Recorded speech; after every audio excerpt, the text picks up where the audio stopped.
Please like this video. It will really help this story reach as many people as possible. Thank you so much for your support.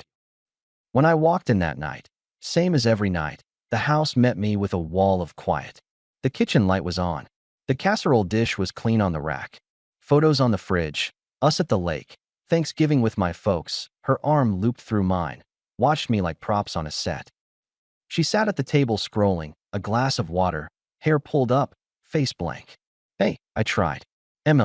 She gave without looking up. How was your day? Busy. Want me to throw something on the grill? Not hungry. It wasn't anger. It was subtraction. She answered like a customer service bot with a dying battery. 5 years married, and somehow I'd become background noise.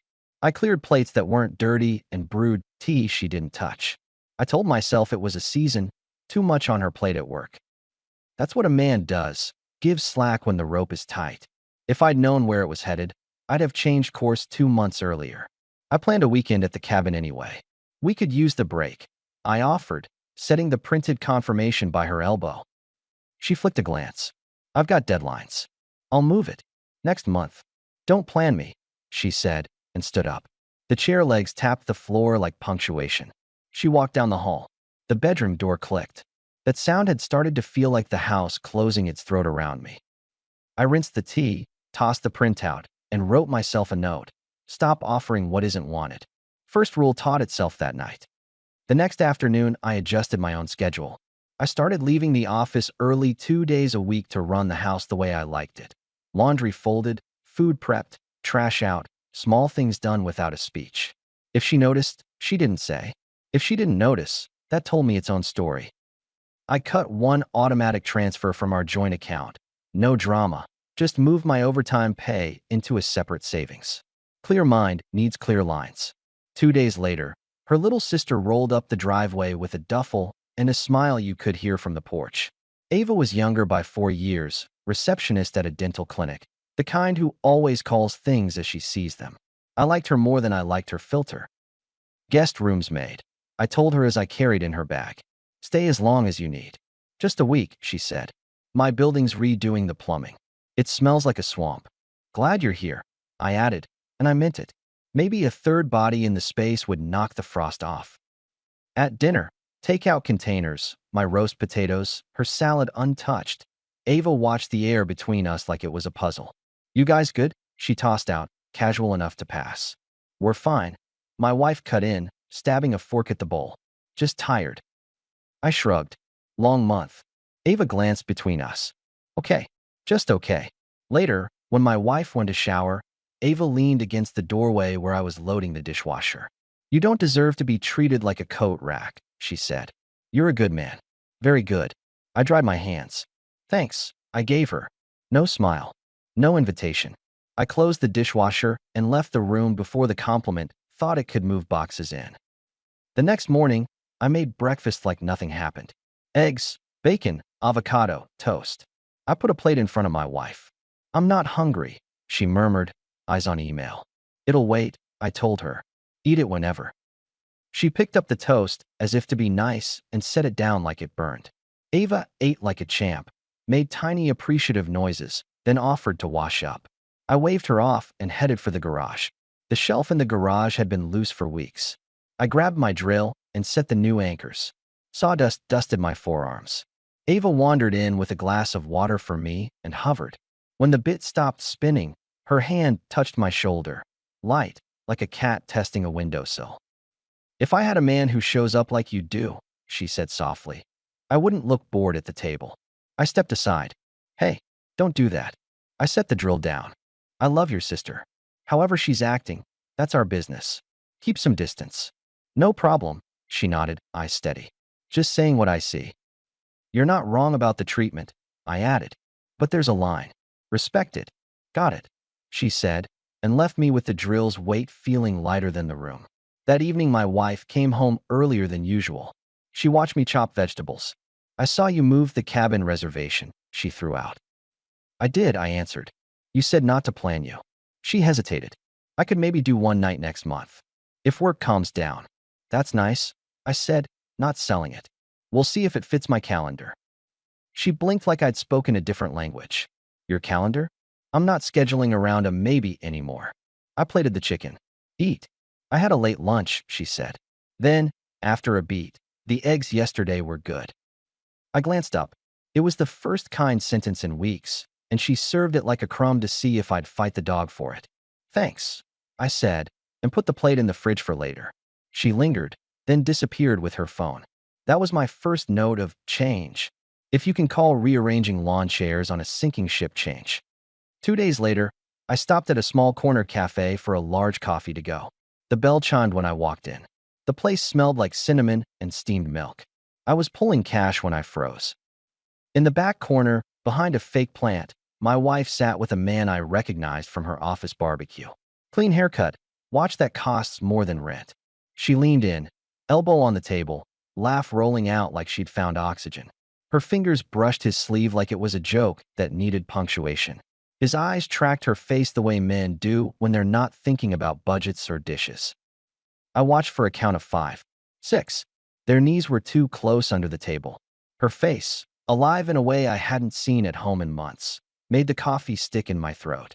I pulled my phone out, thumb shaking only once, and recorded a few seconds. Her hand on his forearm, the angle of the smile, the kind of look you don't fake. I didn't confront. I paid for my coffee. I left. In the truck, the air felt thin. I texted a number a buddy had given me last year when his own life had gone sideways. I need a professional, I wrote.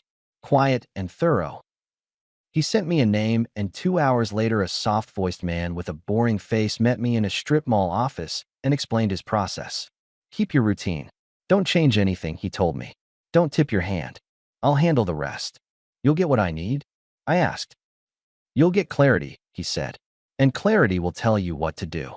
Then let's do it. I left there lighter and heavier at once. Back home, I moved 2 suitcases into the guest room closet, mine, and set a new rule for myself. We were roommates until respect reappeared. I put a calendar on the fridge with my schedule. I stopped texting her during the day. If she wanted to know me, she could use the door. Initiative cuts both ways. That night, she came in late, smelled like expensive soap and fake peppermint from some lobby. You're up, she noted. Yep. I leaned back on the couch. You didn't call. I don't call adults to ask what they're doing, I said, eyes on the game. You said you were busy. I am. Then you're busy. She watched me for a second longer than before, then said, I'll be home for dinner tomorrow. Then tell me what you want, I answered. I'm not guessing anymore. Chicken, she said, and retreated. Call that the second crumb. The next day, I cooked the chicken she asked for. Ava set the table. We ate. My wife chewed, checked her phone, put it face down when she realized I'd noticed. You good? I asked, not because I needed the answer, because I wanted the record. Work, she said. Heaviest quarter in years. You'll get through it. She nodded, almost grateful. After dinner, she stood by the sink. You've been calmer, she offered, like she was fishing for what it cost. Decided to stop negotiating with moods. I replied. Mine or yours. I'm trying, she said. It was soft, almost human. She touched my arm, quick. Sorry for being distant. Okay, I told her. Let's see the try. She slept closer that night. In the morning, she put a hand on my shoulder before leaving for work. Breakfast, she smiled. Please. I made oatmeal and berries. She kissed my cheek at the door. That was the mid-turn, gentle, almost real. It came with a follow-up. She had to stay late 3 times that week. On Friday, I got a text from the professional. New materials. Check secure folder. Photos waited. Hotel bar. Same man. Laughter that looked like relief. Her hand on his knee under a high-top table where you only put a hand like that if you want it seen by no one and felt by someone. A short clip of them walking to the parking lot. Not touching, but the air between them was crowded with everything unsaid at our table. I closed the laptop. I sat with the information until the urge to shout at a wall passed. Then I wrote 2 lists, what I accept, what I don't. The second list filled faster. Ava knocked on the doorframe. You look like a guy doing math, she said. Park, I asked. Now. She grabbed a hoodie. Let's go. We sat on a bench at the small park 3 blocks over, the one with the tired swing set, and 2 maple trees that made the place feel like a secret. Kids yelled in the distance. Lawnmowers hummed nearby. She waited. I saw her at the cafe with a guy from her office. I started. I hired someone. Got pictures. More of the same. Ava's jaw set. She didn't reach for my arm. She didn't cry for me. That's why I could talk. She kept her voice level. I've been watching her ignore a good man in front of his own stove. That's its own picture. I kept telling myself it was burnout. I said. I said it out loud so many times it stopped sounding like a lie. She turned toward me. You were loyal. She stopped being married and kept the ring. I stared at the baseball backstop. I'm not begging for interest. Then don't, she said. You don't need a speech. You need a plan. You sound like me. I managed, and it almost turned into a smile. I learned from you, she returned, eyeing me. And for the record, when I told you you're a good man, I wasn't running a game. I meant it. I know, I said. I did. We walked home slower than necessary. Nothing happened between us that day beyond two people not pretending they didn't see each other. On the way back, I called my boss from the sidewalk. I'm moving into a new project schedule, I told him. I'll be on site late next week. Might crash at the motel by the job, keep the drive time down. Do what you have to do, he said. You're the adult in the room half the time anyway. I'll send the plan, I told him. Logistics done. Next step. I stopped auto-paying her car insurance from our joint. I sent her a neat spreadsheet of bills with my contribution capped and deadlines clear. She texted back, "What's this?" "New structure," I wrote. "We split what we share. The rest is yours, the same way mine is mine." Since when? Since I started respecting my time. A half hour later. "Fine. Then, dinner tonight." "I'm out," I answered. "Work." She sent a thumbs up, then a small heart. Then, a minute later, "Be safe." That tiny stack of emojis was her second soft turn. She sensed I'd moved my chair. Let me pause the story for just a second. If you're still listening, please hit the like button on this video. It really helps YouTube show this story to more people. Thank you so much for the support. Now let's get back to the story. Sunday, a buddy of mine named Marcus hosted a barbecue. Marcus is a contractor, the kind of man who talks in short sentences and pays in cash. Half the neighborhood turned up. I brought ribs and a crate of sparkling water. My wife arrived late in a dress I hadn't seen in months. She did hellos, hugged people, and floated. "Where's your better half been hiding you?" Marcus asked me low, nodding toward her. "In drafts," I said. He snorted. During a lull, my wife drifted over where Marcus and I were talking shop. "You didn't answer my text yesterday," she said, voice light but eyes aiming for guilt. "I was working," I replied, not offering apology. "I put my schedule on the fridge. Same info you have." "You could still answer," she said. "It's a text." Marcus looked at his shoes in a way that said he was hearing every word while pretending he wasn't. I set my cup down. "Let me make something clear," I told her in front of another man on purpose. "I don't do roll call. You want real attention? Participate at home. Otherwise, I'm not performing for a phone. That's my line." She blinked. I watched the calculation. She gave a small laugh for the table, as if I'd joked. "You're in a mood." "Actually, I'm in a standard," I said. "I like it here." Marcus changed the subject. Later, by the cooler, she stepped close, laying a hand on my back like she was pinning a note to me in public so other women would see it. "I miss us," she said in a whisper. "What part?" I asked. "The part where you made me coffee and didn't keep score," she said. "I never kept score," I told her. "I kept receipts. There's a difference." She swallowed. "I'm trying," she repeated. "Then show me," I said. "At home. With action." We left early. She brushed my arm walking to the truck. That night, she curled into me like it was 2019 and we just moved in. She asked about my day, my project, Marcus's deck plans. It was syrup, heavy and sweet, and too late. I let the conversation happen. Then, when she drifted off, I moved to the guest room and closed the door with the same calm she'd been training me with. If she wanted access, she could earn it. Tenderness isn't a tip. Monday, my phone vibrated at lunch. New materials. Urgent, the professional wrote. I stepped to the crew break room and opened the folder. There she was again. Same man. This time, no laughing audience. They were at a low-lit table in a place I knew wasn't cheap. They were too close, and the looks told a calendar story. This wasn't new. One image of her head tilted on his shoulder in the parking garage for 2 seconds before she straightened when someone passed by. Clarity, delivered.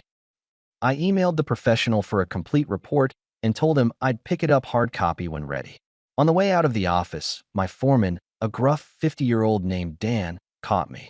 "You look like a man who just changed his insurance policy," he growled. "I looked at a set of numbers," I said. "They add up to I'm done." Dan nodded like a priest without a robe. "You want the number of a good mediator?" "No courts," I said. "Just clean." "Then be clean," he said. "No speeches. Pack a bag. Move money. Be the one who ends it."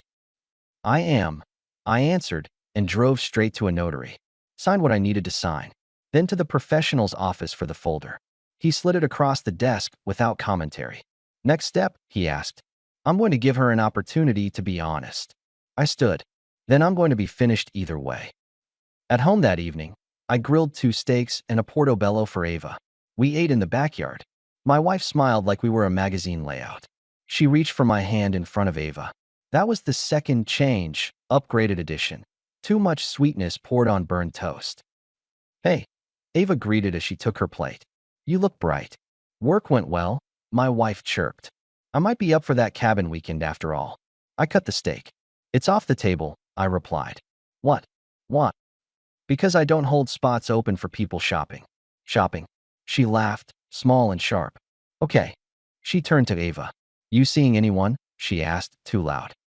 Ava glanced at me, then back at her sister. "I like my piece." "Must be nice," my wife commented, eyes back on me. Not having to answer to anyone. Ava stood, took her plate inside. My wife leaned closer. "Can we reset?" she asked. "Just you and me. No audience." "You sure you want that?" I asked. "You won't like my answer." "Try me." "Tomorrow," I said. "After work. Be at the house at 6. Both of us will be clear." She nodded like she'd negotiated something. The next day, I picked up the final folder at lunch, stopped by a small office to sign and stamp the last page I needed, and drove home to set the stage. I placed the documents in a manila envelope on the bed.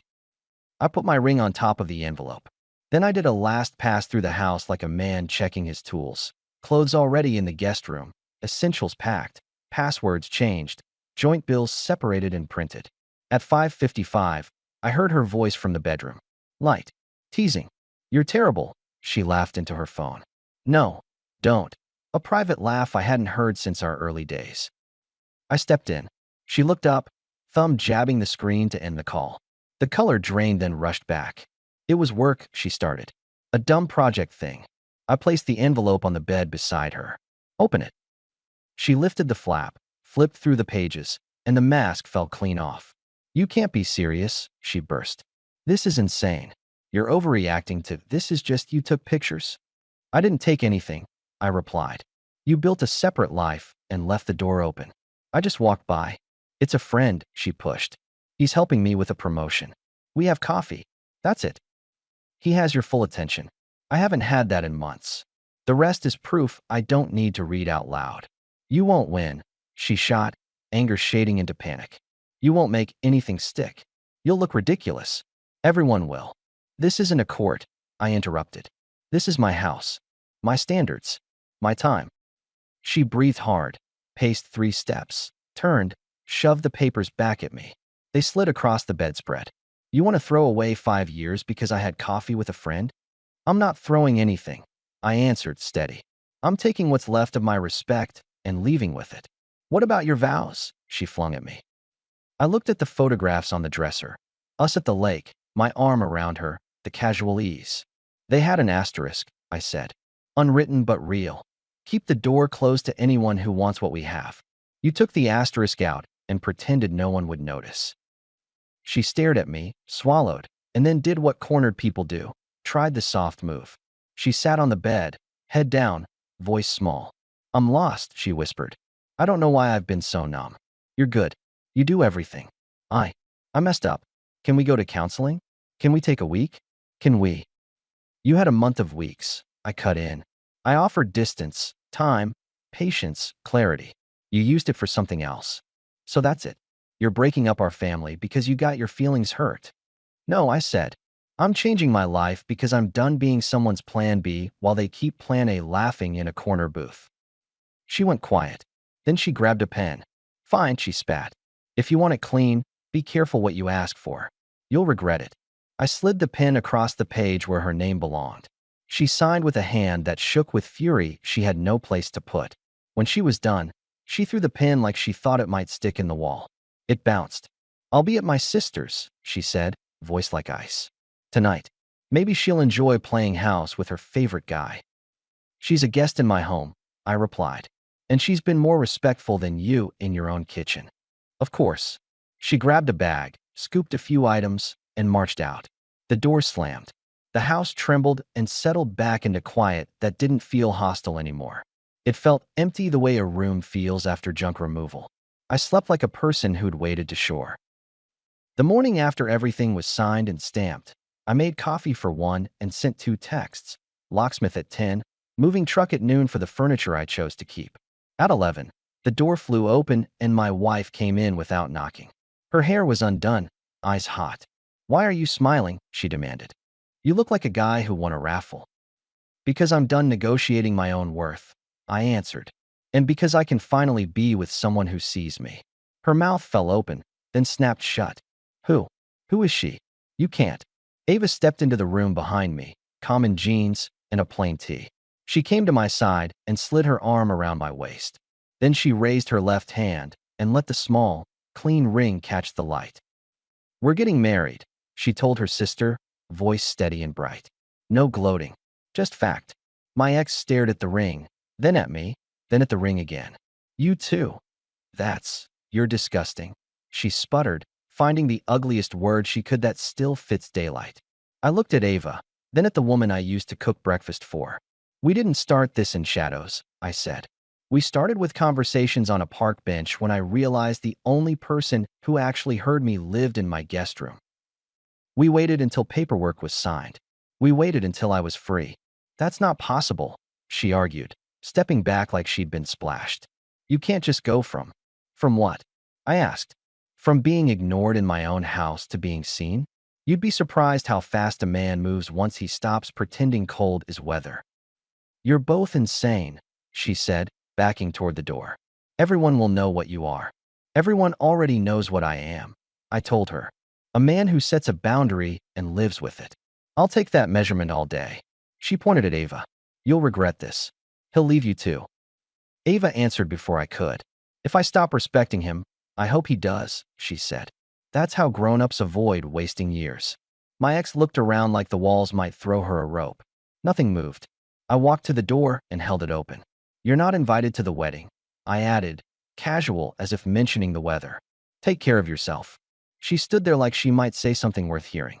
Then she left, the door closing without drama, just a small click that sounded a lot like final. People ask me now if it felt like a movie. It didn't. Movies have swelling music. My life had a locksmith leaving a receipt and my neighbor rolling his trash bin to the curb while giving me a nod like, "Saw the moving truck. Good for you." I moved into a smaller house closer to work within a month. A one-story with a garage I turned into a tidy workshop. I bought a used pickup that starts every time. The dog from the shelter learned my schedule and waits by the window at 6. I started lifting before work with Dan, who tells more jokes than you'd guess and keeps count when I lose track. Saturdays, I fix things for neighbors and take cash I don't need because it's good to get paid by someone who says thanks and means it. Ava and I did it slow and clean. We cooked together, talked until talking felt like the normal air instead of a special event, checked each other's lines, and kept to them. When I asked her to marry me, I did it on that park bench. No crowd, no theatrics, just a plain ring and a promise that the house would never go quiet like that again. My ex, she moved into a small apartment near her office. People talk, neighbors talk, coworkers talk, and what I heard months later through the grapevine was that the man from her office didn't turn into the rest of her plans. When the novelty wore off, so did his attention. She posted photos like she was auditioning for Peace, and then she stopped posting at all. Someone said she switched apartments. Someone said she tells people I blindsided her. People always narrate themselves in a way that lets them sleep. I sleep fine. Last week, we hosted friends for dinner at our place. Marcus brought ribs, Dan brought jokes. Ava laughed in the kitchen and put her hand on my back as she slid past with a tray. It wasn't a performance. It was muscle memory born from respect. She toasted to small houses that feel bigger than big ones. Everyone clinked their glasses, and I looked at the simple furniture, the scuffed floors, the photos on our fridge, the park bench, the dog, our first road trip to a state park where the coffee tasted like smoke and the bed was too firm, and none of it mattered because the person across from me was present. A text came in from an unknown number while we were stacking plates. "You'll be back," it read. "You always come back to what you built first." I put the phone down and didn't answer. I don't send messages to the past. Here's the only speech I'll make. A man's life is his time in a room. You can't control much, taxes, traffic, weather, but you can control who sits across the table and whether they are there. You pay for hesitation with years. You pay for clarity with a single decision. I chose clarity. I walked out with my name, my hands, and my standards. I didn't raise my voice. I didn't throw anything. I changed the locks, made dinner, and moved on. That's not a movie. That's adulthood. And it's better than anything I was trying to pretend was enough. Our story has come to an end. If you've made it this far, how about subscribing to our channel? It helps us immensely. I've selected 2 other videos for you that I'm sure you'll enjoy. Feel free to click on them. I'll be waiting for you in the next story. See you soon.